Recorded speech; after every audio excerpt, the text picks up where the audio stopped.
Tobacco, एक छोटी सी चीज लेकिन जिस्म के अंदर दाखिल होते ही पूरा निजाम बदलना शुरू कर देती है। जब इंसान तंबाकू को अपने होंठों तक लाता है तो ऐसा महसूस होता है जैसे बस एक मामूली सा स्वाद लिया जा रहा हो, लेकिन असल कहानी, असल असर तो इसके अंदर जाने के बाद शुरू होती है। जैसे ही टबाको पेट में पहुंचती है, सबसे पहले इसका ताल्लुक पेट की नाजुक दीवारों से होता है।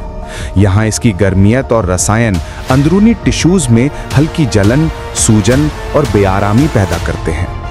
ऐसा लगता है जैसे पेट अंदर से आहिस्ता आहिस्ता रिएक्शन दे रहा हो। इसके बाद तंबाकू के छोटे छोटे जर्रात आंतों की तरफ बढ़ते हैं।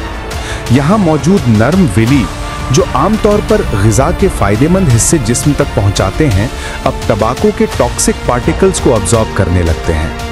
ये जर्रात खून की रगों में दाखिल होकर पूरे जिस्म में फैल जाते हैं।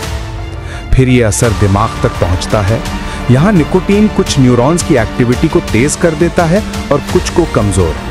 दिमाग के कुछ हिस्सों में चमक सी महसूस होती है, जैसे अचानक एनर्जी आई हो, लेकिन साथ ही दूसरे हिस्से थकावट और बेआरामी का एहसास देते हैं, यानी एक बेतरतीब, बेसंतुलन असर। जब ये मद्दा मसल्स तक पहुंचता है तो खून का बहाव थोड़ा मुतासिर होता है। मसल्स को मिलने वाली कुव्वत और ऑक्सीजन धीरे धीरे कम होने लगती है।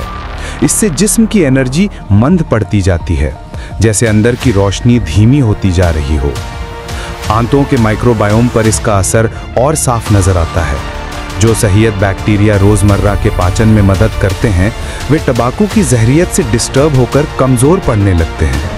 इससे पाचन का पूरा तवाजुन हिल जाता है और आखिर में जब पूरा जिस्म एक साथ देखा जाए तो हल्की थकावट, कोशिकाओं की कम होती रोशनियत, ब्लड शुगर का उतार चढ़ाव और ऑर्गन्स का दबाव साफ महसूस होता है।